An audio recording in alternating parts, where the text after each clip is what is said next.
But what I can say is that if Bayern fails to win the Bundesliga this season, that the manager in charge who oversaw them lose their stranglehold of the league, let their 11-season run come to an end, will certainly have some repairs to do to his reputation. When it was announced that Tuchel would be taking over for Nagelsmann, there was certainly confusion given Nagelsmann's run with Bayern certainly wasn't sack-worthy. But I think there was an overriding feeling that Tuchel would improve Bayern still. Yes, there were some concerns regarding the brand of football and his relationships with some players towards the end of his tenure with Chelsea.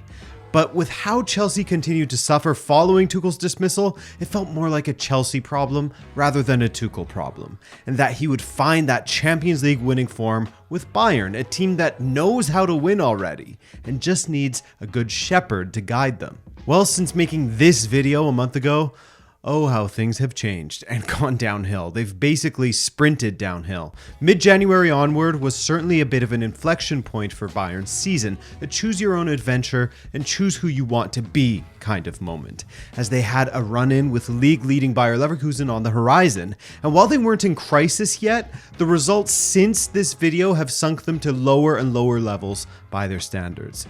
We will of course lay that video to rest, because as facts change, such as Bayern getting worse from then on, so too does the perception and analysis that surrounds them.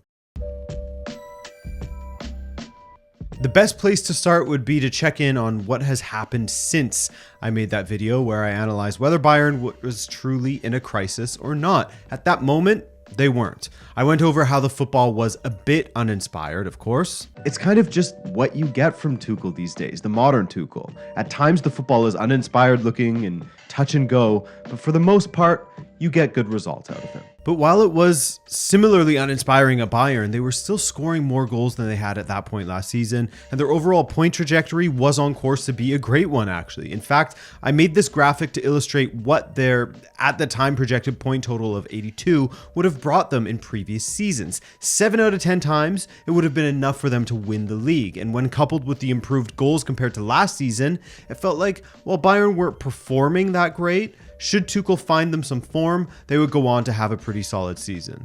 In fact, one of the guys who's been mentioned as someone who could come in for Tuchel, Mr. Hansi Flick, I was looking at the seasons he won the Bundesliga.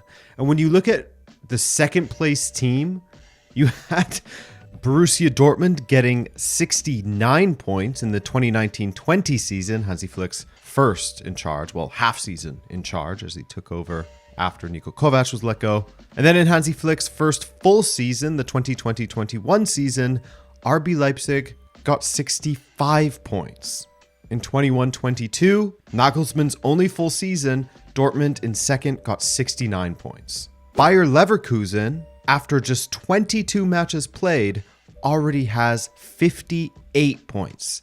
That does put things into perspective a little bit with Tuchel and what he's up against with Leverkusen. But anyway, I'm not here to be a Tuchel defender, getting off track there a little bit, because if they did find form, they could have gone on to have a pretty good season. Well, that didn't happen at all, did it? Or at least it looked as if they would find some form, only for everything to fall apart in an outrageous fashion for Bayern. Following that video, they won their match in hand against Union Berlin.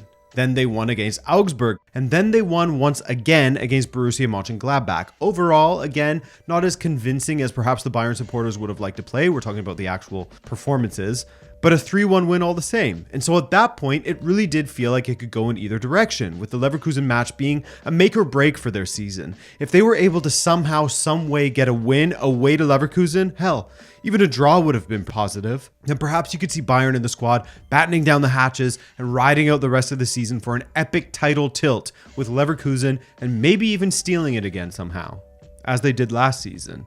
But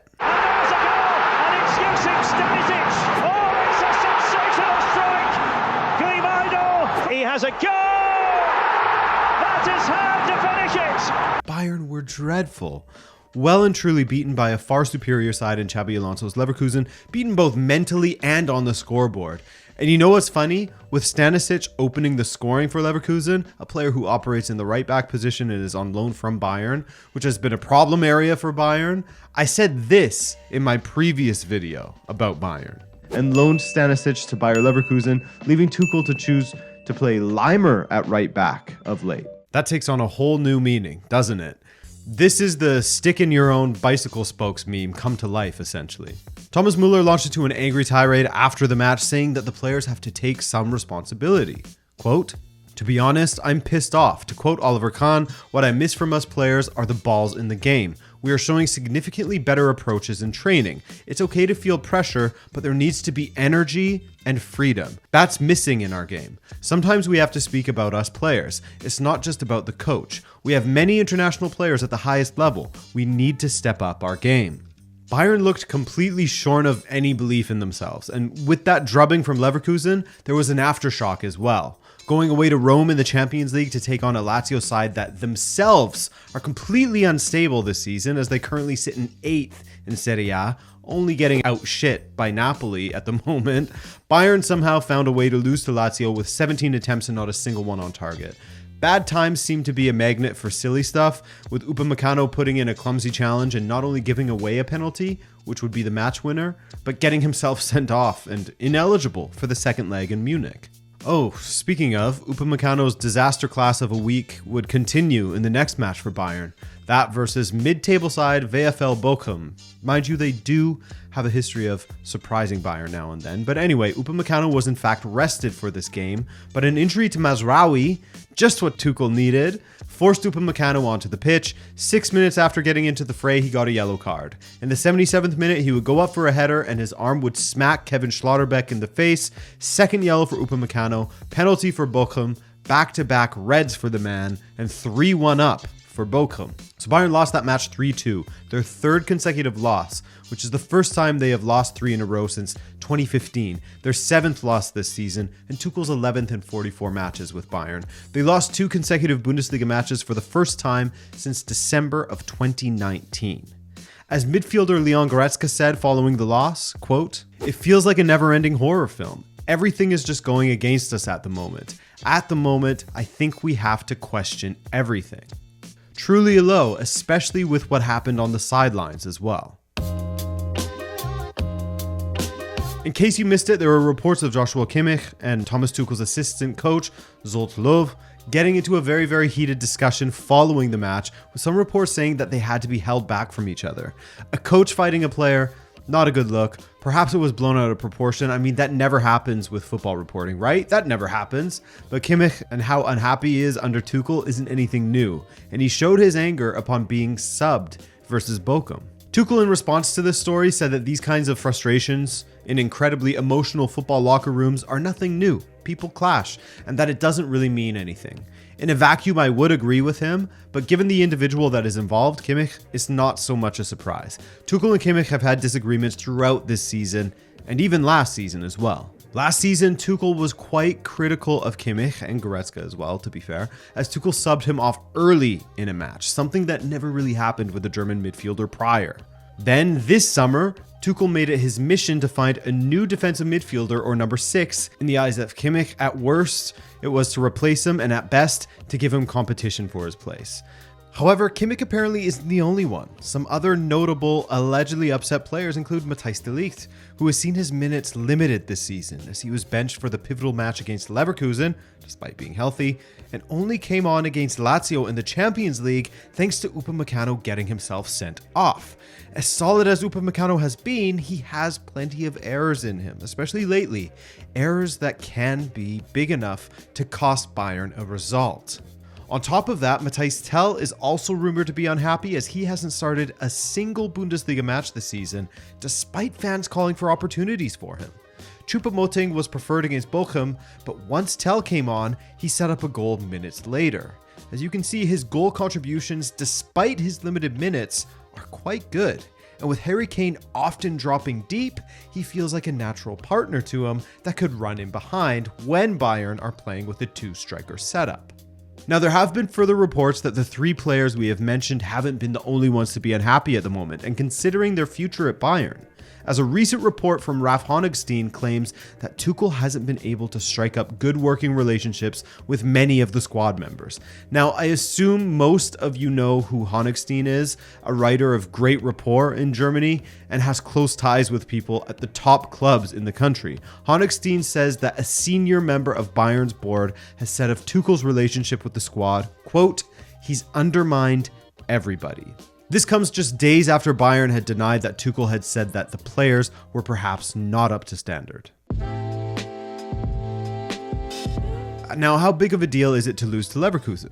Well, it's not just losing to Leverkusen, but losing the league in general after 11 straight years of winning it. And it's not just losing to Leverkusen in a match, but losing the league to the team that has finished runners-up without winning more than any other team in Europe's top divisions. Yes, you heard that right. They have finished runners-up in the Bundesliga 5 times now, from the 90s until now, and have never won the Bundesliga. For Tuchel and perhaps some Bayern fans, the blow would be softened by the fact that, well, this is a Leverkusen season that could be seen as an anomaly. When you lose to a team that hasn't tasted defeat once, you can always point to this as a freak incident.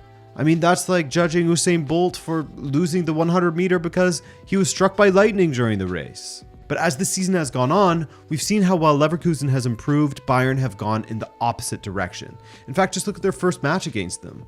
It was well controlled by Bayern for the most part, with Leverkusen getting a draw out of the match thanks to goals from a beautiful free kick from Grimaldo, lovely goal, and a 94th minute penalty that Palacios converted for the equalizer. And again, by most metrics this season, Bayern are actually an improvement on the last season, but now that the wheels have started to come off, they have looked dreadful by their own standards. Now maybe, just maybe, Thomas Tuchel is the guy who arrived at the wrong time for Bayern, arriving at a time when the club was in the twilight of their most recent golden run of dominance, a time when the club needs to go through an absolute rebirth following a long period of dominance. Get some of the complacency out of there. Perhaps Tuchel is the equivalent, arriving at the club when it is most fractured and in need of a complete overhaul before they can go on to being dominant again.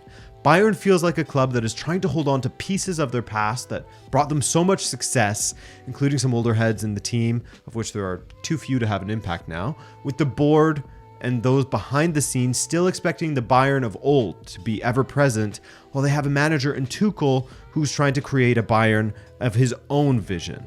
Now, when asked whether Tuchel would be in charge against Leipzig next Saturday, Bayern chief executive Christian Driesen said that he would be, but with an asterisk, as he also mentioned that, quote, "Such oaths of loyalties don't tend to last more than a week," essentially from one match day to the next. Ominous words. So the belief is that Tuchel, at least following Bochum and prior to the match against Leipzig, will not be sacked, and that Bayern will instead kind of write off this season and focus their attentions on getting someone in this summer to take control of the club for next season. However, if they were to lose a 4th consecutive match, or if they somehow don't get past Lazio in the Champions League, it's incredibly difficult to see a world where Tuchel is in charge of Bayern. And like I said in the previous video, the Bayern manager that relinquishes control of the league will have quite the damage to their reputation. No doubt Tuchel won't have issues getting another job, but there's certainly more question marks surrounding his name than there used to be. It's definitely an interesting time though, isn't it, guys? Bayern have been dominant for so long, having everything their way in the Bundesliga, that in some respects it feels like that's all I've ever known in the Bundesliga. Of course, that isn't true. I remember when, Stuttgart, Wolfsburg, and Dortmund were winning the league as well. But my goodness, will it ever be weird, but very refreshing to see someone else lift that Bundesliga platter. Should that happen, of course. I don't want to count my chickens before they hatch. Who knows? Maybe everything changes for Bayern following this video as well. Anyways, guys, thanks so much for watching said video. And if you loved it, subscribe for more from me here and drop a like to tell the algorithm that this video is at least worthy of a suggestion on YouTube. All right? I appreciate you and be well. Bye.